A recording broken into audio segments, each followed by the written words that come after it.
तुम्हारी पेमेंट फिर लेट हो गई। बिल्कुल, मैं आपकी पेमेंट इंशाल्लाह जल्द ही कर दूंगा हसन साहब। लेकिन कब? बहुत ही जल्द, जैसे ही पैसे मिलेंगे। ऐसे काम नहीं होता है भाई। तो कैसे होता है? सीधी बात करूंगा, अगर तुम सूद समेत कर्जा वापस कर दोगे तो मामला खत्म होगा। हसन भाई, हम सोच रहे थे कि क्या किस्त की तारीख बदल लें। अच्छा, तो सूद भी माफ कर दूं? हाँ, वाकई आप ऐसा करेंगे तो अच्छा होगा। लिखो बेटा, सूद माफ कर दिया, साथ एक घर भी दे दूंगा आपको। क्या कहा, घर भी दे देंगे? लिखो बेटा लिखो, घर भी दे रहे हैं। मुस्तफा, मजाक कर रहे हैं ये लोग शायद।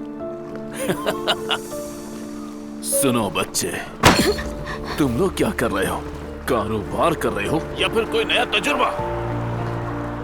दरअसल हम लोग सूद पर कारोबार नहीं करते क्योंकि हमारे बाबा इस बात से नाराज हो जाते हैं।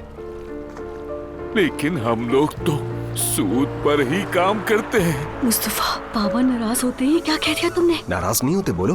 कुछ तो अक्ल से काम लो। तो पेमेंट कब करोगे हमें? जी बिल्कुल, मैं आपकी पेमेंट जल्द अदा कर दूंगा। ये करते हैं कि जो हमारे पास है वो आपको दे देते हैं। ऐसे टुकड़ों में बटे हुए काम नहीं होते।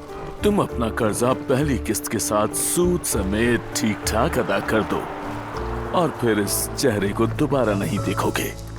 मुस्तफा, कहो ना देते हैं। मुस्तफा, देते हैं। कल आखिरी दिन है, ख्याल रखना।